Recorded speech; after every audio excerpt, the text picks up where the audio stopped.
Hello and welcome back to the basement. In this episode, we're going to start wrapping things up on this first ever scratch built base down here in the basement. So we've got side dot inlays we got to do in the neck. We got to do the headstock inlay.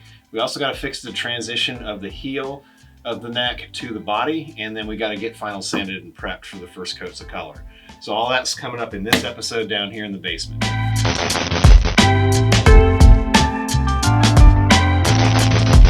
Okay, it's time to get work on this base again. Well, that's my nightly thing, so this is like my second job, it feels like, because I work on this a little bit every night, about an hour, hour and a half.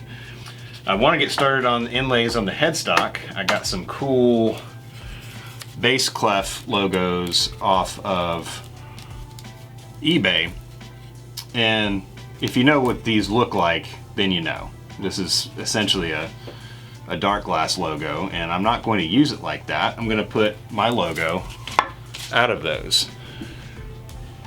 That guy right there. So I've got a couple of different ways I can attack that. I ordered two different colors. I almost ordered a third one in abalone, but I figured I'm already making this build way more complicated than I should be for my very first build, so I figured I'd just do this. This is not simple at all. So I've got like a more gold color mother of pearl and then just a white mother of pearl. So I could do one of two things. I could do one or the other, so that's 4 bass clefs, or if you notice my logo kind of has a two-tone look, I could replicate that with the more gold mother of pearl on the outside for the darker part of the logo, and then the white on the inside for a kind of a subtle look. What I'm not sure about is obviously I'm going to body match the stain of on the headstock to the body, which is, this is the color I'm using. And it's a water-based stain, so I'm trying to decide what I should do with these. Do I inlay them, which is my first gut reaction, or do I just super glue them on top? I kind of like the idea of the raised logo. However, problem with that is it can get knocked off, and I don't want to deal with that. So I'm going to inlay them, which means I'll be sanding them flush. So my initial thought is, if I'm going to sand them flush, then I do it before stain. And that makes sense because it should be under finished when it's all said and done. But I don't know if the water-based stain is going to stain the mother of pearl, so I want to do some research and possibly some testing on some scrap mother of pearl that I do have and see what happens. All right, so we're just going to get right into it. So what I'm going to do first is I am going to mark center of all the frets that are going to require side dot inlays. So the only one I'm not going to match with the fretboard is going to be the first fret, because that's not an actual legit musical marking. It's just to make it symmetrical on the neck. I like to cut off the inlays from the stick of luminlay versus drill the hole, stick it in, glue it down, and then cut it. I just feel like I have more control over how much of the inlay material I use that way. Your mileage may vary. Do whatever you like. It's probably easier to stick them in the hole, not having to use tweezers, but I find this way works just fine. So I'm just gluing them down with super glue and accelerator. This is perfect for this type of thing, and I put in a little extra in case there's a gap. But I got a drill bit specific for this task, and it matches the diameter of this two-tone luminlay side dot. So this is got a black ring around the outside, just in case I do cross over into some of the maple. So there'll be enough contrast regardless of what background it's on. So once I get them all glued down, then I start filing off some of the excess with a really fine file. It's a little needle file actually, but it's a flat needle file, and that takes care of it pretty well. Then I go back and hit everything with a leveling beam just to get it all flat and smooth. Then after I charge it up with the flashlight function on my phone, here's kind of what it looks like. This is what the player will see on a dimly lit stage. Once the camera decides to focus in on it, it's actually really, really helpful.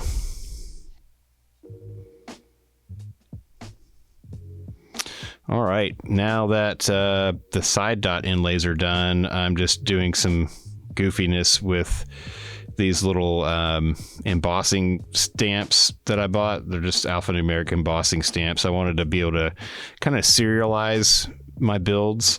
And since this is my very first prototype, I'm not giving it a real legit serial number. I'm just saying that proto and then the month that the build was completed.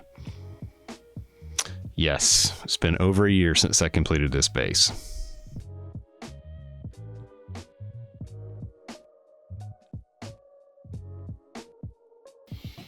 All right. So I've been practicing inlays for the headstock on a piece of the body. These first two attempts didn't turn out too well. I couldn't really see the pencil mark very well on the blue stain. So I took the offcut, or the piece of wood that I cut the veneer for the headstock, and tried it there. And I can live with this. It's not perfect, but I think it's within tolerance. So I'm using is a combination of X-Acto blades and a Dremel with a small diamond burr. This is like an abrasive burr. It's not like a fluted burr. Came in this engraving kit. Now there's ball burrs in there that I think will work too, but I like this because of the profile of the cutter. It's more like an end mill. If I had like a 1 millimeter or 1.5 millimeter end mill, I would use that. The smallest one I've got is a 2, which isn't small enough, but I think I can get it done with this. So I'm about to lay it out. I'll use a drill bit for the dots in the middle.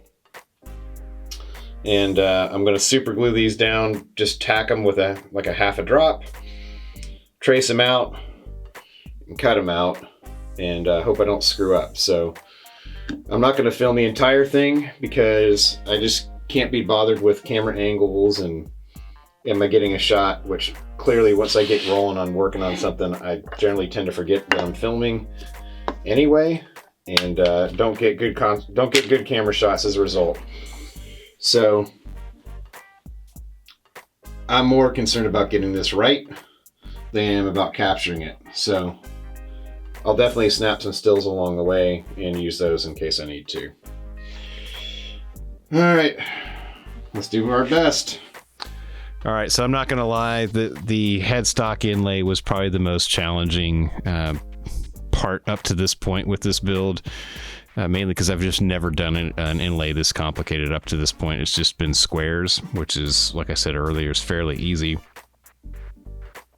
So I'm not going to say these turned out perfect, but I'm pleased with it. So the very first thing that I'm doing is I am kind of laying out a grid so that I know where to attach these, because once you start carving, that's kind of it. And what I'm using is I'm just using some super glue, just a drop of super glue on each piece of the inlay. I'm trying really, really careful to get it perfectly aligned onto the grid. And once I do that, then I trace out where the inlays are going to go. I don't know if this is the best way to go about it, but it's the process that I took and it seemed to work. I did have to go back and forth a couple of times to get everything just perfect, but I wanted to make sure, doubly sure, before I started actually trying to carve these out. So I'm using it's kind of like a rotozip attachment for the Dremel tool. I'm not using the regular plunge router or router attachment that I normally use for inlays, just because I needed something with a smaller footprint to get on the headstock. And this seemed to work really, really well. Again, this is more of an abrasive burr, so if you see the pocket for the inlay look really, really dark, that's why. It's more or less sanding it away versus carving it away. Like I said, it's just an abrasive burr. It's not It's not like a fluted, or it's not like an end mill, a legit end mill.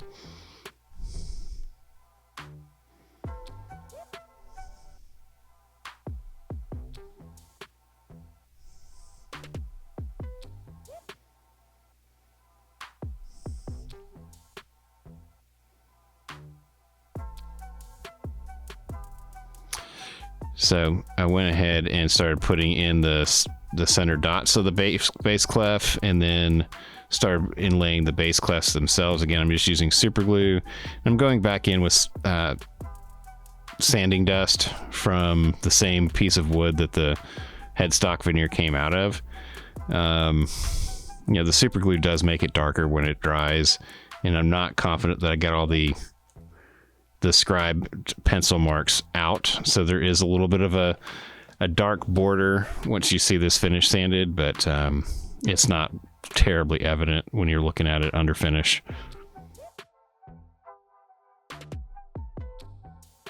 It's not perfect, but when I get a dark background on it with that blue stain, those edges will kind of disappear a little bit.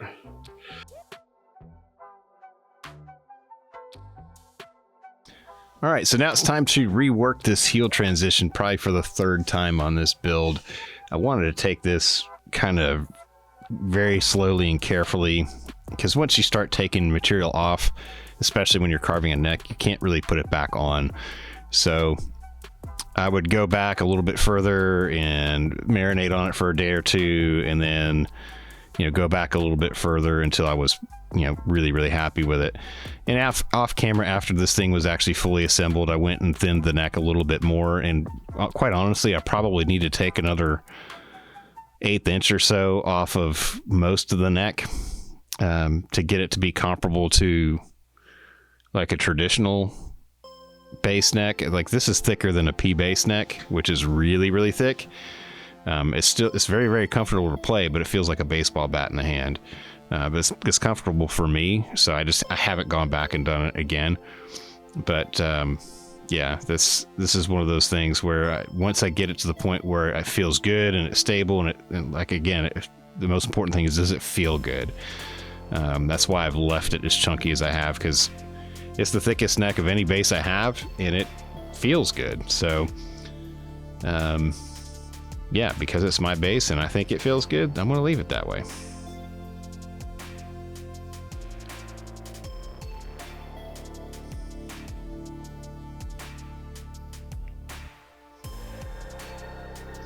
Tell you what, all the finish sanding before you actually go to apply the first coats of finish is kind of nerve-wracking, because you've really got to work your way up through the grits, and you know, there's a lot of curves, a lot of nooks and crannies that you want to make sure is consistent. And I really tried to take my time with this sanding. Obviously, I started the whole process at 80 grit, then to 120, then to 220. I think I stopped at 320 before I started putting finish on. Now, this is just nap thumb wiping it down with. Before I start putting any kind of finish on anything, I always like to make sure I get as much of the sanding dust off as I possibly can before I start trying to do anything else.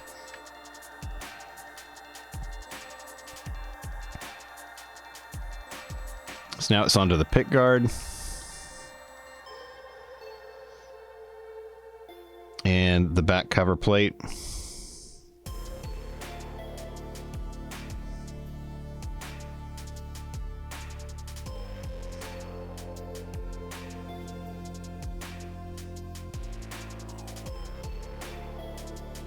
So what I'm doing here is I'm marking out where the screw holes are going to go for the pickguard. I opt to use just traditional pickguard screws versus going with magnets. It just felt like the right thing to do. So then I'm going back and center punching the points where I'm going to drill. And I'm using a countersink drill bit, so it pokes a hole and countersinks all in one step. And of course, I chipped the pickguard. It's very brittle. But pretty much every time I've broken a piece off and super glued it back on, the repair has been invisible. And so far it's holding up quite well.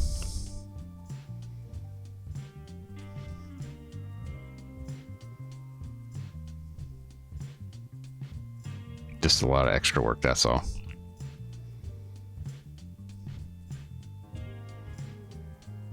The reason why the glue doesn't bother me too much is typically, in most cases, the glue is actually going to be stronger than the wood itself. Maybe not so much so with CA glue, but certainly with PVA wood glue, it's stronger than the wood fibers it attaches. So once I drove the screws in, I wanted to see what it looked like, and it looked cool.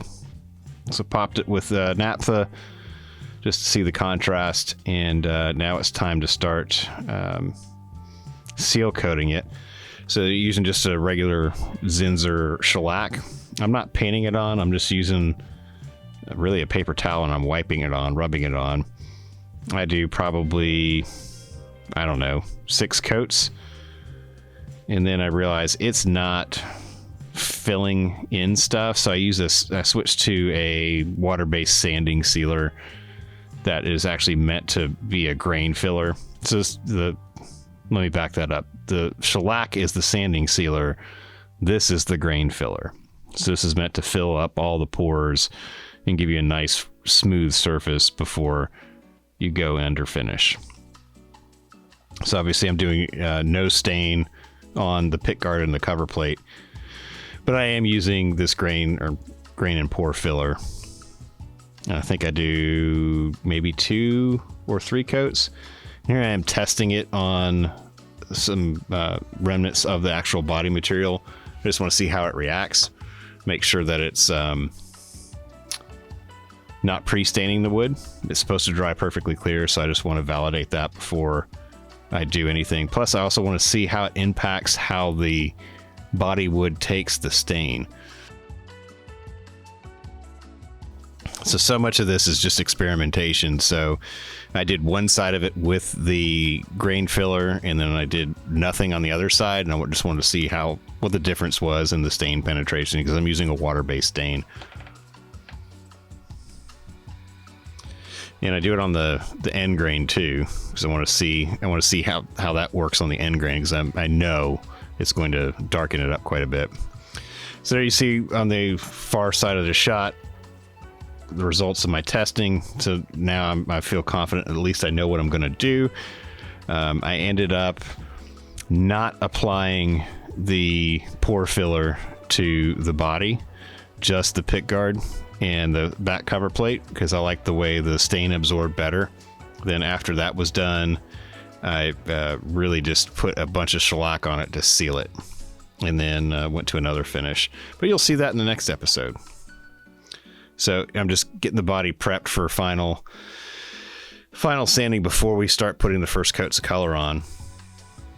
So again, I started the body at 80. I think I'm at 120 at this point. The intermediate grits was 220 and then 320.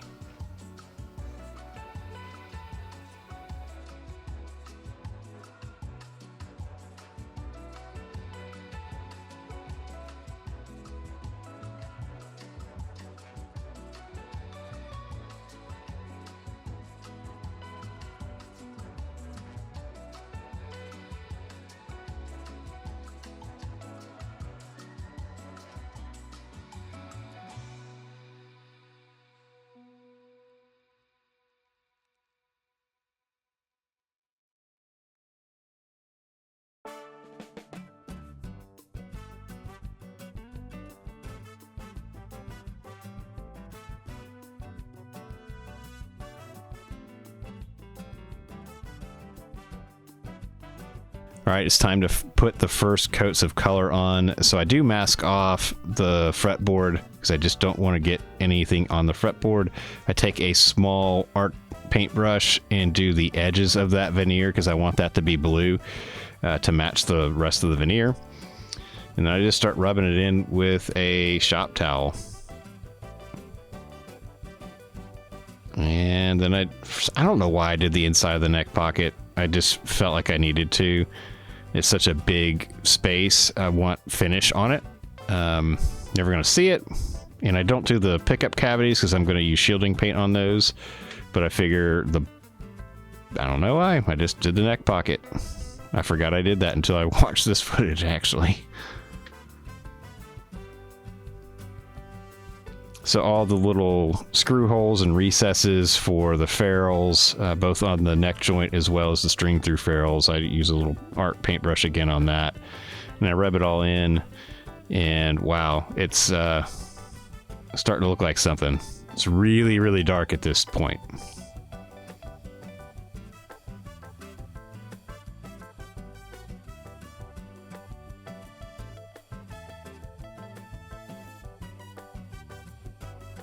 Thank you so much for watching this episode. I appreciate the patience between episodes. I know it was a little bit of a gap between the last episode that I had posted and this one. So for those of you who are watching this in real time, I definitely appreciate your patience. We should be wrapping this thing up probably in the next episode. We've got finish to finish applying. We've got final assembly. We've got electronics. We've got a setup. And then, of course, we've got to do a playthrough. You've got to hear how this thing sounds, right? So join me next time down here in the basement and we'll get this puppy wrapped up. Thanks for your support. It's very much appreciated.